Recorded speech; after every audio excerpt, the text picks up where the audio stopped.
Eh ben, bonsoir tout le monde. Merci beaucoup pour l'invitation parce que nous, au Césaire, le but, c'est de faire connaître nos travaux. Parce qu'on travaille beaucoup et longtemps sur un sujet, mais vraiment, le but, c'est de le faire connaître. Donc, quand on a une invitation, on est ravis. Deux mots sur le Césaire. C'est la deuxième instance régionale. Donc, il y a la première assemblée qui est le Conseil régional, une assemblée politique. Et nous, c'est la deuxième assemblée de la région, mais c'est l'assemblée qui est représentation civile, avec un collège employeur, un collège organisation syndicale, un collège associatif représentatif de toutes les associations, dont la Ligue de l'enseignement, qui est représentée donc par Martine. Rapidement, je vous fais ça rapidement. Pour un rapport, on met plus ou moins beaucoup de temps. Là, on travaille sur la santé mentale, ça va nous demander 18 mois. Là, on a mis un petit peu moins sur la culture. Et ce qui nous a amené à cette étude, c'était un petit peu faire le point sur les pratiques culturelles au sortir d'une période qui était un petit peu compliquée, c'est-à-dire au sortir du Covid. Il y avait les médias qui relayaient qu'on avait une baisse spectaculaire des fréquentations. Vous allez voir que ce n'est pas tout à fait exact, que ça l'a été, mais que ça a pu reprendre. Et que si tout ce qui était spectacle, effectivement, ça a mis longtemps à se remettre en route. Les librairies, par exemple, ont, elles, explosé en termes de lecture, et c'était plutôt une bonne chose. Donc ça, c'est ce qu'on voulait faire. Et puis, le souhait de mieux appréhender les comportements et attentes du public.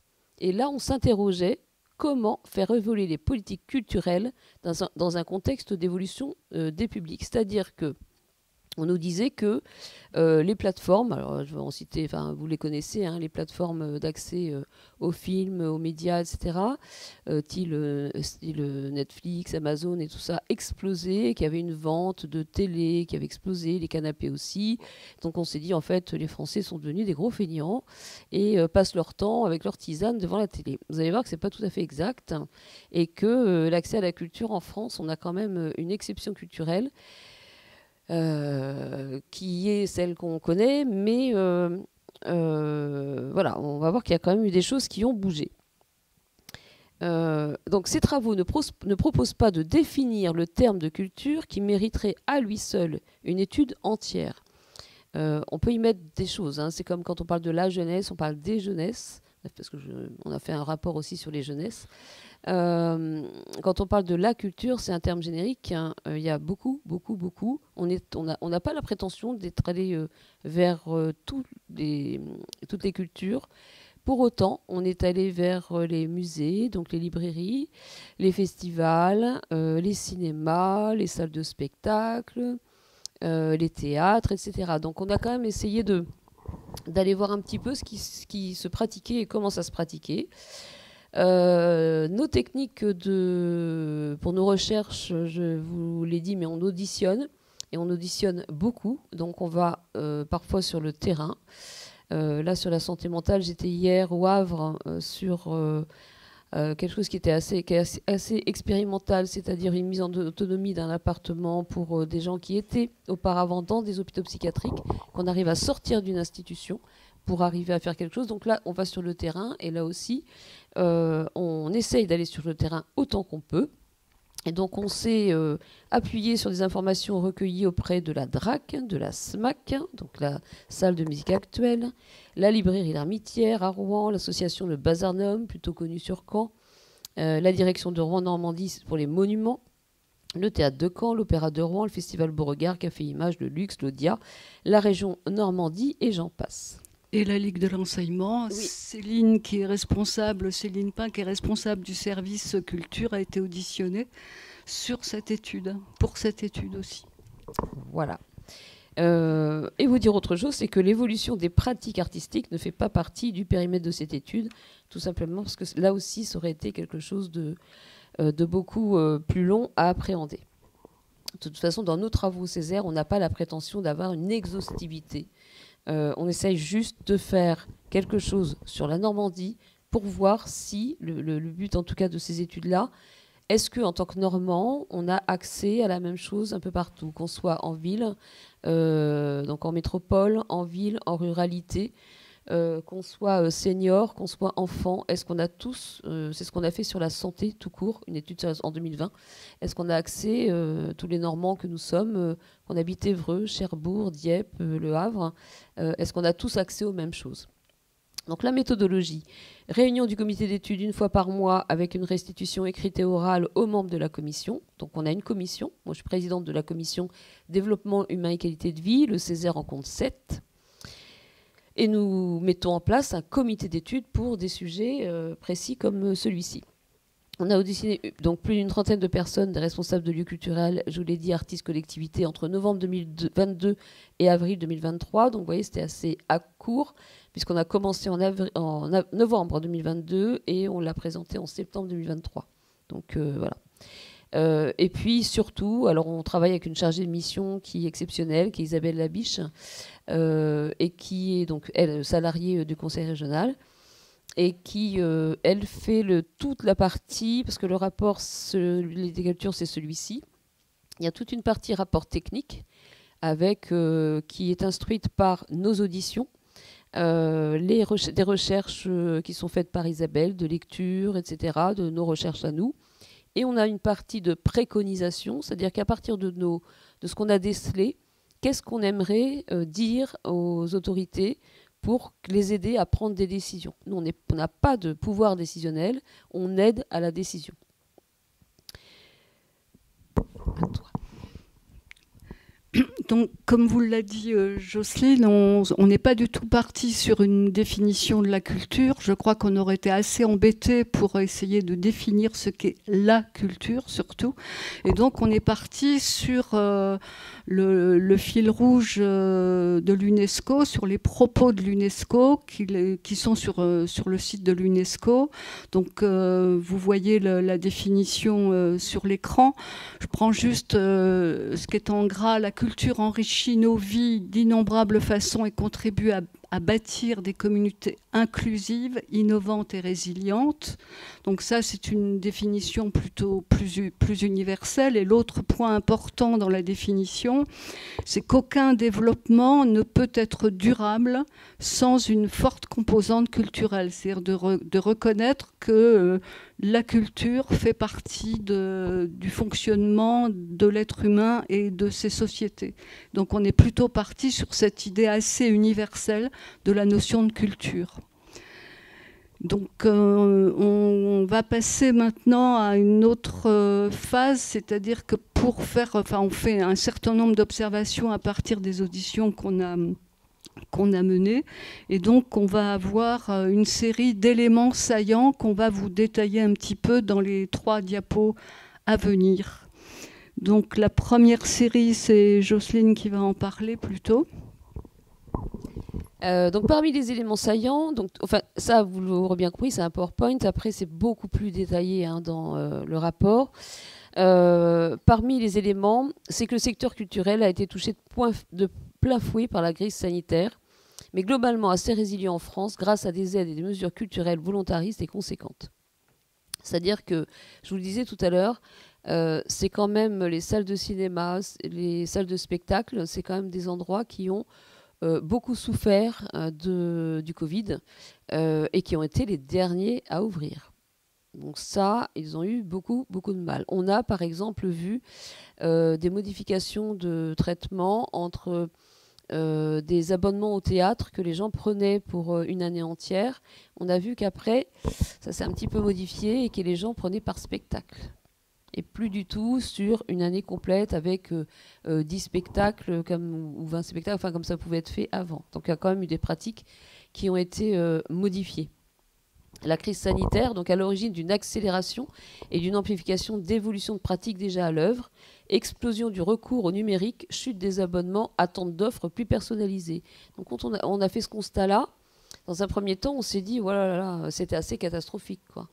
Et quelque part, on a vu aussi qu'il y avait d'autres choses qui avaient évolué. C'est-à-dire que, par exemple, sur les cinémas, les grands UGC, Pathé et tout ça, eux ont beaucoup pâti. Et les petits cinémas qui sont un peu plus conviviaux, et ça on en reparlera après, on recherche autre chose en fait.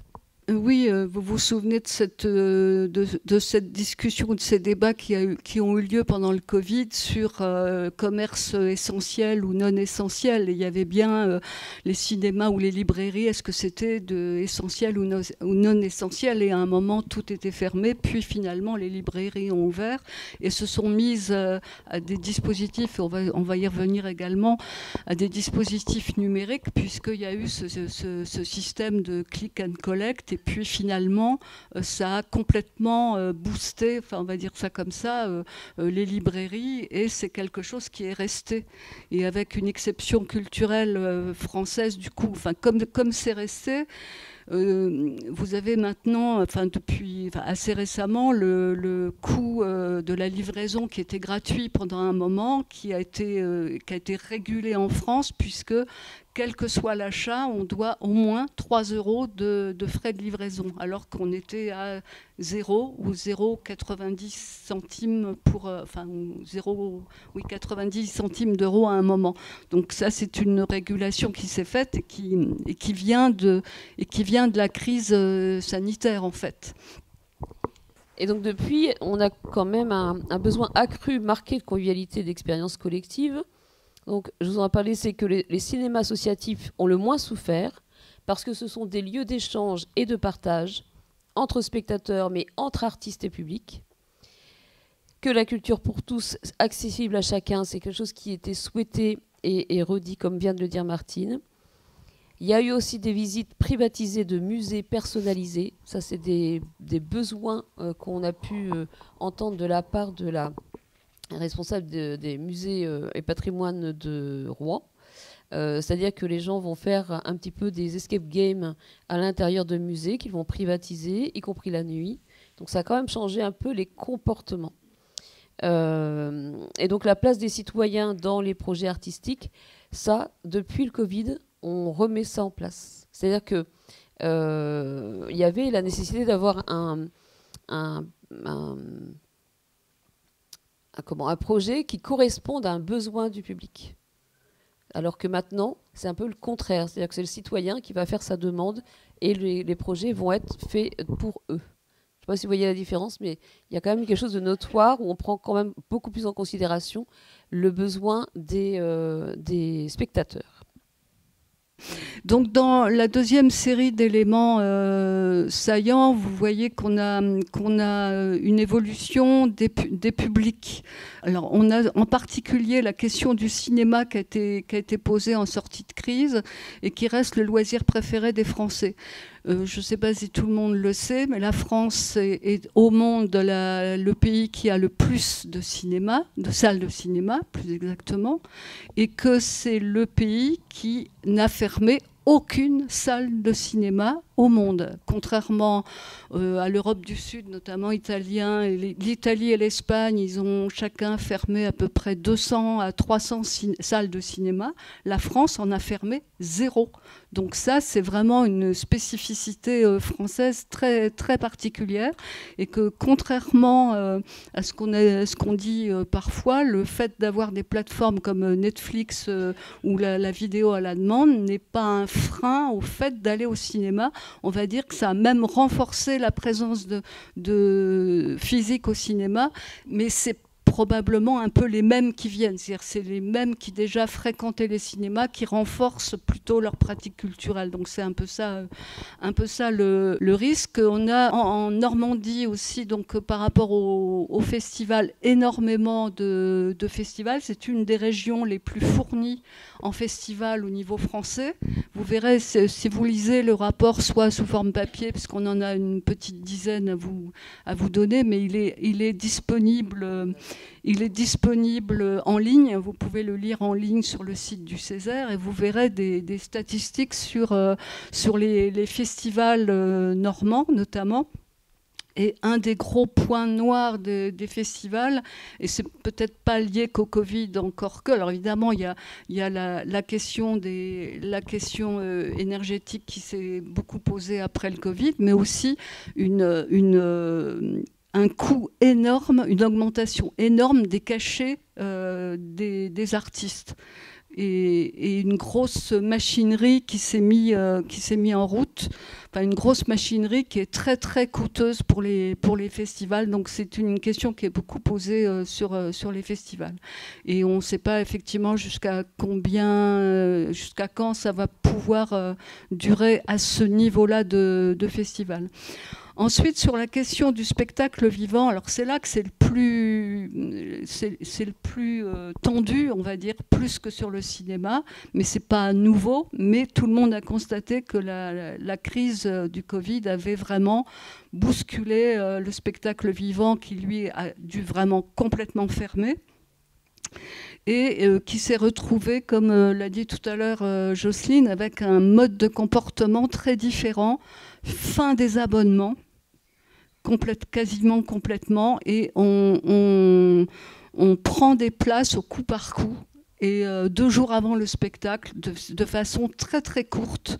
J'en viens au dernier point de cette diapo-là. Sur le livre et la lecture, en fait, plutôt servi par la crise sanitaire, puisqu'il y a eu ce changement de fonctionnement des libraires avec un accès numérique plus important, avec la problématique que les petits libraires ou les libraires des petites communes, je pense notamment à ce que me disait François Carreau sur une ville comme Suresnes-sur-Odon, une petite librairie, elle n'a pas forcément les moyens de passer complètement au numérique, et là, elle a vraiment pris cher, mais les autres ont été très développés et ont beaucoup bénéficié du pass culture. C'est le propriétaire de l'Armitière à Rouen, disait que son chiffre d'affaires était passé quasiment un tiers en numérique et un tiers par le pass culture, quoi. Enfin, vraiment très très important pour lui. C'était vraiment un changement total, avec effectivement un nombre de libraires en très grande progression. Même s'il y en a qui ferment, on sait aujourd'hui il y a 3 librairies qui se créent, je crois, par jour pour une librairie qui ferme. Donc on est vraiment sur une explosion des libraires en France, avec l'exception culturelle que représente la France dans le domaine. Juste revenir un point sur le spectacle vivant, c'est-à-dire qu'il y a eu beaucoup de choses qui ont été créées pendant le Covid, puisque évidemment les gens avaient le temps, donc ils ont créé, on le sait, hein, on les a tous vus avec leurs guitares, les chansons, etc. Mais il y a eu beaucoup de créations, beaucoup. Ce qui fait qu'on a un souci, au sortir du Covid, on a eu un souci d'embouteillage au niveau de la programmation. Et que du coup, les œuvres créées ont été créées pour des fois 2-3 spectacles, voire un seul. Et c'est-à-dire que c'est un gâchis culturel quelque part que de ne pas pouvoir présenter une œuvre sur beaucoup plus de temps. Et donc ça, ils nous l'ont exprimé. Et c'était assez frustrant pour eux de dire, bah voilà, on a créé des choses. Et donc c'est pour ça qu'on fait des préconisations nous, sur ça. On a créé des choses et pourtant ces œuvres-là n'ont pas vécu. Je me souviens de Dominique Boivin, qui est directeur d'un théâtre à Caen et d'une comédie, qui a participé d'ailleurs à la réalisation des Jeux Olympiques, de tout ce qui était artistique. Et c'était assez frustrant de voir qu'il y avait eu autant, et c'est la même chose pour les décors, c'est-à-dire que ça demande énormément de temps, d'énergie, etc. Et en fait, pour autant, ça ne vit pas assez longtemps. Donc ça, il y a un embouteillage au niveau du spectacle vivant.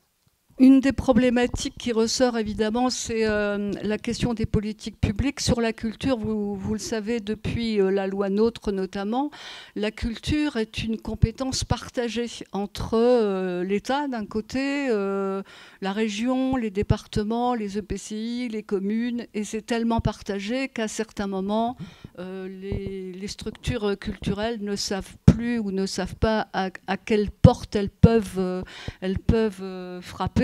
Et en plus, chacun y va de son appel à projet, de sa façon de faire, etc. Donc ça a compliqué énormément, l'accès au financement public pour les structures culturelles, et ça crée souvent des déséquilibres et ça crée des problématiques territoriales, puisque d'un territoire à un autre, ça peut complètement changer. Donc c'est vrai que c'est très compliqué et je ne crois pas que ça va aller en s'arrangeant, en l'occurrence, maintenant. Mais bon. L'autre point qu'on a pu mettre en évidence, c'est toute la question des programmes d'éducation artistique et culturelle, notamment donc à l'école, les fameux EAC, c'est-à-dire l'éducation artistique et culturelle, des parcours très, très ambitieux qui proposaient ou qui demandaient à ce que tout élève à tous les niveaux puisse bénéficier d'une activité culturelle, voire d'une pratique culturelle, artistique et d'une fréquentation des œuvres. Le constat que l'on peut faire, c'est que c'est très différent, c'est appliqué de façon très très différente d'une école à l'autre, d'un collège à l'autre, d'un lycée à l'autre, et que ça dépend énormément des financements que les uns et les autres arrivent à avoir, et ça dépend aussi des territoires. Du coup, si une commune, une communauté de communes ou la région arrive à financer tel ou tel programme, c'est possible, et sinon, c'est non. Pour le dire aussi clairement, les conditions de travail des enseignants posent également problème actuellement, puisque pour pouvoir assister à des spectacles ou faire assister des élèves à des spectacles ou pour pouvoir participer à une formation en tant qu'enseignant, il faut donc lâcher sa classe. Et à l'heure actuelle, l'éducation nationale interdit à un enseignant de laisser sa classe sans remplaçant. Et donc, on le constate de façon très, très brutale dans certains dispositifs comme école, collège, lycée au cinéma. Et on a une baisse totale de fréquentation de la formation. Pour ces raisons-là, un enseignant ne peut plus aller se former sur le temps scolaire en laissant une classe sans prof. Donc on a un véritable problème de ce point de vue-là. Sans parler d'autres problématiques financières, notamment du point de vue des transports, pour aller voir un spectacle. Mais voilà, donc tout ça, ça s'ajoute. Et ça risque, voilà, les contraintes budgétaires vont augmenter ce phénomène, je pense. Autre point, sur le secteur culturel qui est menacé, alors comme beaucoup, mais il y a des conséquences très fâcheuses sur le secteur culturel, les contraintes budgétaires évidemment, la crise climatique et la crise énergétique. Ça a des conséquences sur le nombre de spectacles, comme tu disais. On va demander de plus en plus, les financeurs demandent de plus en plus aux producteurs de spectacles de diminuer le nombre d'offres de spectacles pour pouvoir le faire plus longtemps, parce que ça a un coût budgétaire global, parce que ça a un coût énergétique, parce que ça a un coût et qu'on ne trouve plus ou moins de professionnels techniciens pour assurer ces spectacles. Donc on risque de passer, alors que la France est réputée pour une offre énorme en termes de spectacles, sans doute peut-être trop, mais là on va aller vers une diminution sans doute assez importante, très importante, du nombre de spectacles possibles. Donc ça risque d'être très problématique. Et puis on le sait que dans les familles, quand il y a des économies à faire parce que n'arrivant pas à boucler les fins de mois, c'est le secteur culturel qui en pâtit en premier. Ça on le sait, mais c'est bien de le dire aussi. Et pour le dernier point sur les éléments saillants, avant qu'on passe aux préconisations, Mais il n'y aura pas de baguette magique sur les préconisations non plus. L'exception culturelle française, alors c'est une grande question. Est-ce que ce ne serait pas un modèle à bout de souffle? Donc là, bon, vous avez 3 heures pour répondre à cette question. Mais je rappelle un tout petit peu, l'exception culturelle française, c'est quoi? C'est de dire que le bien culturel n'est pas un bien de consommation comme un autre, et que ce n'est pas un bien marchand. C'est un bien commun. Oui, ça se discute, mais c'est que, voilà, en tout cas, on le voit quand même sur la question du livre, qu'on connaît bien en France, le prix unique du livre, qui a quand même sauvé beaucoup les choses. C'est là qu'on voit que ce n'est pas un bien marchand comme un autre.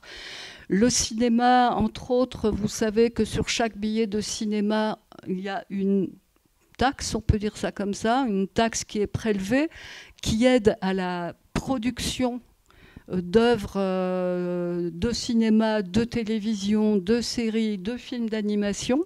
Donc ça, c'est un système unique, alors presque unique, parce que maintenant j'ai cru comprendre que la Corée, mais je ne sais pas si c'est la Corée du Nord ou du Sud, je serais prête à parier que c'est la Corée du Sud, qui a imité ce système français, parce que la Corée du Nord, peut-être pas, quoi. Enfin bon. Et en tout cas, voilà, est-ce que ce système-là... Et vous savez aussi qu'il n'y a qu'en France qu'on a un ministère de la culture, encore à l'heure actuelle, je pense. C'est le seul pays au monde qui a un ministère de la culture. Ce qu'on peut lui dire par rapport à Caen, par exemple, c'est que Caen fait figure d'exception. On ne s'en rend peut-être pas compte, mais à Caen, nous avons 2 salles de cinéma d'art et d'essai. Il y a le Luxe et à Aéroville, le Café des Images. On a 2 salles de musique actuelle. On a 2 théâtres. Et donc ça, c'est une unique en France. Et on ne se rend pas forcément compte. C'est quand des gens viennent de l'étranger ou viennent de l'extérieur de la Normandie, ils disent « Ouais, vous avez pas mal de choses quand même sur Caen ». C'est bien de le souligner aussi, de se rendre compte de la richesse quand même qu'on a sur le secteur. Donc, comme je vous l'ai dit, notre rapport, il est fait en 2 temps. On auditionne, etc. Donc, tous les éléments qu'on a constatés, on ne les a pas sortis de notre chapeau. Ils sont sortis de nos recherches et des auditions que nous avons faites. De ça, on sort un rapport technique et on se dit, et là, ce sont les conseillers, du coup, qui travaillent sur la rédaction de ça, qu'est-ce qu'on pourrait préconiser, qu'est-ce qu'on pourrait leur dire que ce serait bien de faire pour essayer de changer les choses. En tout cas, les faire évoluer. On a trois axes dans les préconisations. La première préconisation, c'est sur les publics.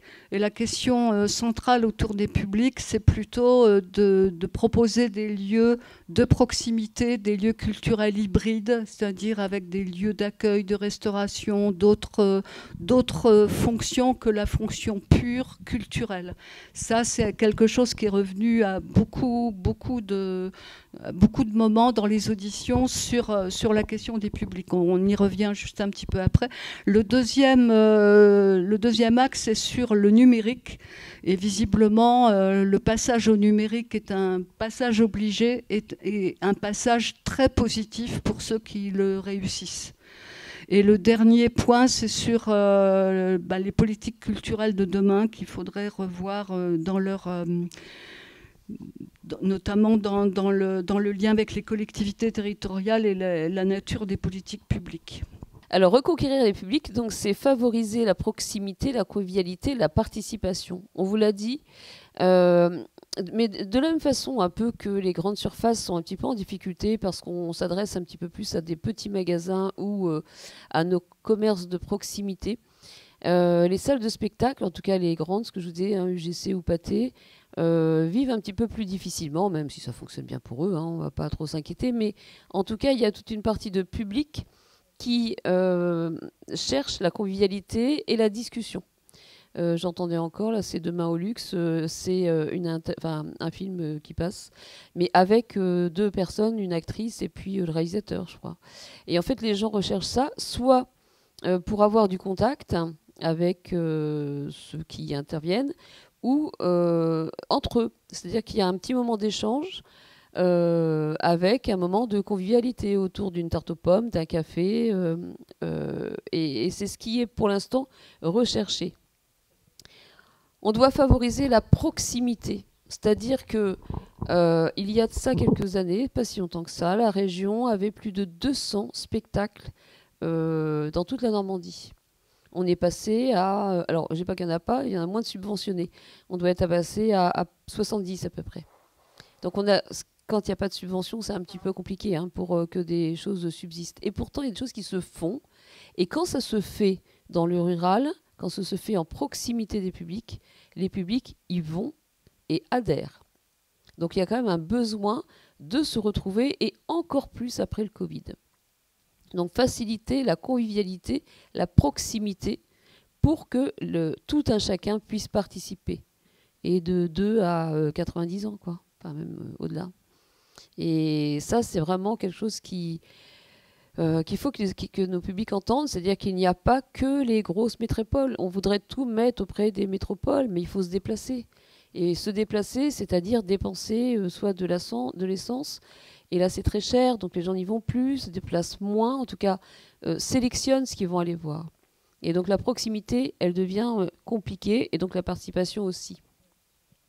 Parer les attitudes consommatrices et individualistes. Je vous l'ai dit, on a eu tendance pendant le Covid, mais on n'avait pas le choix, à être confort dans son canapé. Et du coup, c'est un petit peu individualiste, ça. Quand je vous dis que lors du fait qu'on avait...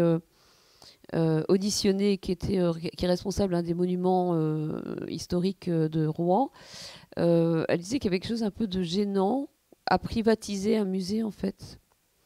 C'est quelque chose qui, alors sur un créneau horaire, mais pour que j'y sois avec mon mari et mes enfants, point. Et personne autour. Ça favorise pas la proximité, ça favorise pas l'échange, en fait, autour d'une œuvre, autour d'un spectacle, autour d'un monument.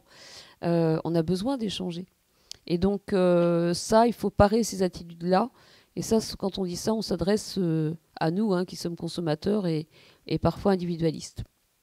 Optimiser l'offre, ça, on l'a dit, accroître la durée et la portée des œuvres. C'est-à-dire que, notamment, je crois que c'est ici que j'en parle, je ne sais plus si c'est après, mais ce n'est pas grave, sinon ce sera dit. On parle d'œuvres durables. C'est-à-dire que je vous l'ai dit, il y avait un embouteillage à la sortie du Covid pour la production des œuvres. Elles étaient produites, mais il fallait fallait-il qu'elles soient qu'elles soient diffusées. Voilà. Et là, ça a été compliqué. Et quand ça a été fait sur de courtes durées, parce qu'il y avait embouteillage. En fait, là, l'idée, c'est que ce soit sur un moment beaucoup plus long et qu'elles puissent être transportées. Il y a de mémoire, je crois que c'est dans l'Orne, un minibus. Ils font beaucoup ça quand même, les minibus, pour plusieurs raisons. Il y en a au niveau de la santé. Là, je crois qu'il y a un minibus de cinéma qui circule, ou c'est dans une autre région. Excusez-moi, j'ai un trou. Mais en tout cas, ça existe et ça fonctionne du tonnerre. Donc il y a des possibilités, il y a des choses qui existent et qui se font. Donc, accroître la durée et la portée des œuvres, c'est ça. C'est-à-dire que ce soit qu'on le fasse pas parce que c'est inutile de faire une œuvre pour une séance. C'est vraiment là, on n'est pas du tout dans l'événement durable. Pour compléter, pour cette histoire de bus, on peut dire, la Ligue fait du cinéma itinérant. Donc ça, c'est sur les 3 départements ex-Banormand. C'est pas un bus, mais c'est quand même nos personnels qui se déplacent dans des salles qui ne sont pas équipées mais qui sont des salles polyvalentes, et on y va avec le matériel adéquat et le projectionniste adéquat, et appuyé souvent, peut-être pas pour le cinéma itinérant, mais sur des associations de bénévoles sur place.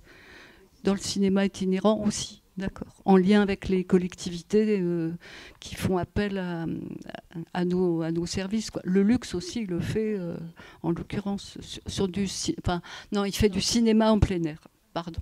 Nous, c'est du cinéma itinérant.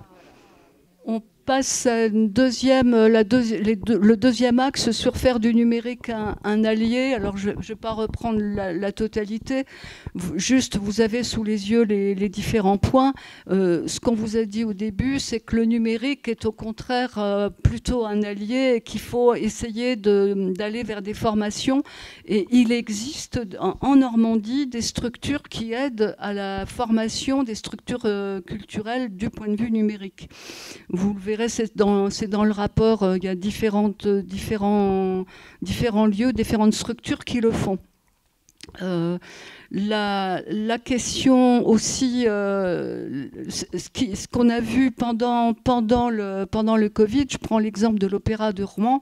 L'Opéra de Rouen a pu faire des captations numériques de certains spectacles et il a gardé son public, il a conservé son public au long des mois où c'était fermé, et du coup le public est revenu, enfin a été tenu en haleine presque avec ce dispositif de captation numérique. Donc c'est quelque chose qu'il faut avoir aussi en tête. Et on prend maintenant, on a aussi maintenant le développement de l'intelligence artificielle, et tout le monde dit oh là là, intelligence artificielle, ça c'est pas bon. Et pourtant, on a eu la semaine dernière au Césaire tout un temps de travail et de conférences sur ces questions-là, et notamment de Laure Dufay, qui est responsable, comme on l'a dit, des musées de Rouen ou des musées historiques de Rouen, je ne sais pas exactement. Et ils ont mis en place sur le musée Jeanne d'Arc un dispositif lié à de l'intelligence artificielle qu'ils appellent le magnète conversationnel, et on peut discuter avec Jeanne d'Arc. Voilà. Chacun, dans quelle que soit sa langue, quel que soit son niveau de langage, si on est jeune, moins jeune, instruit du sujet ou pas, on peut acheter le service, pas très cher, je crois que c'est un magnète, et avec une application, on peut entrer en discussion avec Jeanne d'Arc. Alors, on a beaucoup échangé sur cette question-là. Alors, si je discute avec Jeanne d'Arc, qu'est-ce que je lui dis? Alors, les Anglais, ça se passe comment? Les femmes, ça se passe comment? Est-ce que vous êtes militante féministe? Enfin, il y a toute une... Et c'est vu du point de vue d'aujourd'hui, avec des questionnements vers Jeanne d'Arc, avec un comité scientifique qui a vérifié les connaissances, enfin, comment on arrivait à pouvoir discuter avec Jeanne d'Arc alors qu'on était qu'on était dans le 21e siècle. Comment on fait ce genre de choses? Donc c'est vrai que le numérique n'est pas un ennemi, et l'intelligence artificielle, en l'occurrence, n'est pas un ennemi. Hein, Christian n'est pas d'accord. En partie, non, mais voilà, on pousse. Enfin, en tout cas, il y a ça n'est pas totalement un ennemi. On peut l'utiliser, je pense, de bonne façon. Et puis, vous avez toute la recherche de billetterie qui se fait aussi par ce biais-là. Et ça, maintenant, c'est presque automatique dans beaucoup d'endroits, quoi. Donc là, mais ça demande une formation, et la communication. Beaucoup de structures sont passées d'une communication papier à une communication numérique par le biais de sites ou des réseaux sociaux, forcément, quoi. Donc c'est un autre métier. Et puis, ce que disait aussi, alors je ne sais plus si c'était un représentant de patrimoine, mais pas Laure Dufay, c'était quelqu'un d'autre. En fait, le fait de faire des petites capsules vidéo, ces captations numériques, là, donne envie d'aller voir en vrai. Et ça, il faut s'en servir. C'est-à-dire que, en fait, la personne disait, si il n'existait pas ces petites capsules vidéo, ils ne connaîtraient pas, en fait, tout simplement le site, le lieu culturel. Et le fait de les emmener en faisant de la recherche, etc., sur ça, eh ben, ça les emmène à venir. Donc ça, par contre, ils ont fait des statistiques. Comment avez-vous connu ce lieu? Eh ben, ça va être grâce à la petite capsule vidéo que j'ai vue sur Internet. Donc voilà, le numérique, on ne peut pas faire du tout numérique, on le sait, mais néanmoins, on en fait quand même pas mal de choses. Et juste vous dire qu'on ne l'a pas mis là, mais qu'on a aussi un problème dans les spectacles de formation, et notamment de formation d'ingénieurs du son. où il y a beaucoup de manquements, et ça c'est notamment parce que les intermittents du spectacle ont beaucoup de difficultés, leur vie s'est pas arrangée, et que ça devient très compliqué, et que beaucoup sont partis vers d'autres horizons, que tout ce métier du spectacle aussi. Dernière diapo sur les politiques culturelles à venir. Alors, il y a plusieurs points.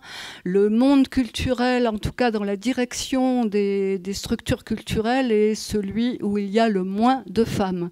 Comme directrice d'opéra, on ne vous en parle même pas. C'est là, donc il y a un gros effort à faire de ce point de vue-là. C'est pas gagné encore du tout.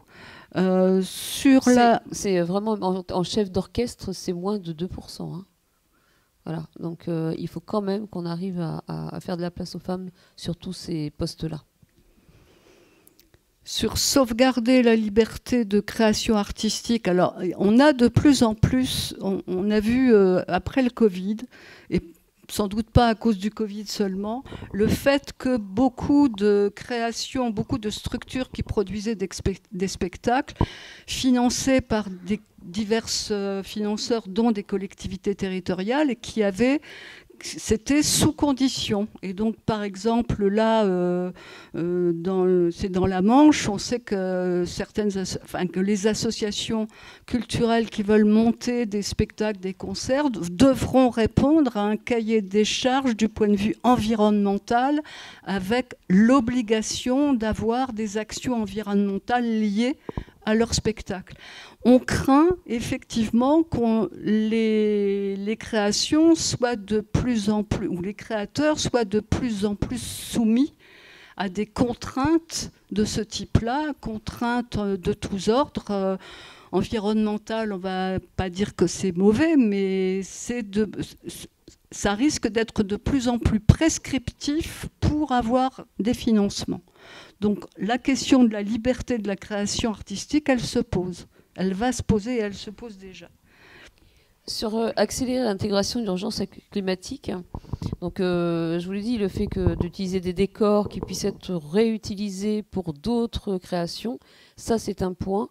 Il y a un deuxième point, c'est que dans le cadre des subventions qui sont données par la région, nous, on souhaite qu'il y ait du développement durable donné dedans, c'est-à-dire de la proximité, mais qu'il y ait un item qui permette de répondre au développement durable. Parce que là, on ne sait pas trop comment sont données les subventions, dans quelles conditions. Donc, nous, on aimerait bien savoir un petit peu plus et surtout y mettre du développement durable. Donc, ça peut être en termes de proximité, ce qu'on disait tout à l'heure, un spectacle qui va en proximité de la ruralité, par exemple, il pourrait peut-être avoir des points pour que certains puissent se déplacer et aller beaucoup moins que aller vers une métropole. Donc ça pourrait faire... Il y a plein de critères. On avait pensé à plein de critères qui sont un peu développés. Là, je regardais tout à l'heure. Voilà, pour que la région prenne conscience qu'on peut aussi donner de l'argent, mais subventionner, parce que c'est de l'argent public, hein, donc subventionner avec de la conditionnalité qui répondent à l'urgence climatique. Pallier la pénurie et les pertes de compétences. En fait, je vous l'ai dit, avec les intermittents, beaucoup se sont échappés de ce monde de spectacle. Donc, c'est les faire revenir avec il y a eu cet embouteillage et puis là maintenant il n'y a eu plus rien. Donc pourquoi pas les faire revenir pour reprendre leur spectacle. Et alors sur les pertes de compétences, je ne sais plus. Je ne sais plus sur quoi c'était. Alors, je vais reprendre. Ça fait un an. Oui, c'est ça. C'était l'inflation des normes et la puissance de règles de plus en plus contraignantes freine le désir, pourtant encore très présent au cours de cette dernière décennie, de travailler dans le champ artistique et culturel. Donc en fait, le fait qu'il y ait plus de gens qui s'engagent dans ce champ-là fait qu'on perd au fur et à mesure de la compétence et que ça devient pénurie, notamment sur les ingénieurs du son. C'est ce que je vous disais tout à l'heure. Sur la culture comme ciment de formation du citoyen dès son plus jeune âge, donc c'est un peu le cœur de métier de la Ligue en l'occurrence, mais c'est vraiment du coup à l'école qu'il faut commencer ou qu'il faut continuer, à l'école ou dans d'autres lieux comme les centres de loisirs ou pendant les vacances, ou toutes les structures d'accueil des enfants, j'ai envie de dire, y compris depuis la crèche, mais qu'on puisse proposer des activités culturelles avec les résidences d'artistes, avec tous ces dispositifs-là auxquels qu'il faut absolument proposer. La difficulté, c'est comment on va arriver à le faire de façon équitable, surtout le rendre accessible pour tous dans tous les territoires. C'est ça qui va être compliqué, mais c'est une préconisation. L'autre difficulté, c'est qu'on va retomber sur le dernier point en haut à droite, c'est-à-dire la nouvelle alliance entre les collectivités et l'État. L'État est assez prescriptif et subventionneur d'un certain nombre de structures culturelles, de dispositifs culturels, et en même temps les collectivités, régions, départements, enfin, à qui va faire quoi à quel moment, ça c'est ça qu'il faut retrouver ou qu'il faut dénouer un peu plus sur l'organisation, la coordination entre les uns et les autres. C'est un sujet qu'on retrouve presque dans tous nos dossiers, dans tout ce sur quoi on discute au Césaire. C'est la question du millefeuille et c'est la question du renvoi des uns et des autres entre le PCI, la commune, voilà, la région en général, le conseil régional en tout cas en Normandie, ne veut financer dans sa politique culturelle que les grosses machines, on va dire ça comme ça, que les gros spectacles, que les gros festivals, que les grosses compagnies. Alors on peut le comprendre quelque part, mais ça veut dire que d'un autre côté, il y a aussi énormément d'autres structures, particulièrement en Normandie. Qui est-ce qui va pouvoir les financer? À qui doit-on faire appel? Est-ce que c'est le département? Vous voyez l'état des départements budgétairement à l'heure actuelle. Les EPCI, est-ce que c'est la commune? Qui va le faire, ça? Et voilà, c'est une question à laquelle on n'a pas de réponse et qui va nous occuper sans doute dans les mois à venir, je pense.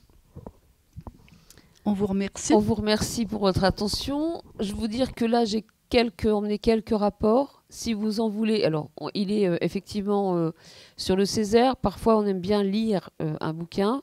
On en a d'autres. Vraiment, j'en ai beaucoup d'autres. Donc surtout, s'il n'y en a plus, n'hésitez pas. Je prends votre mail et votre adresse et on vous l'envoie.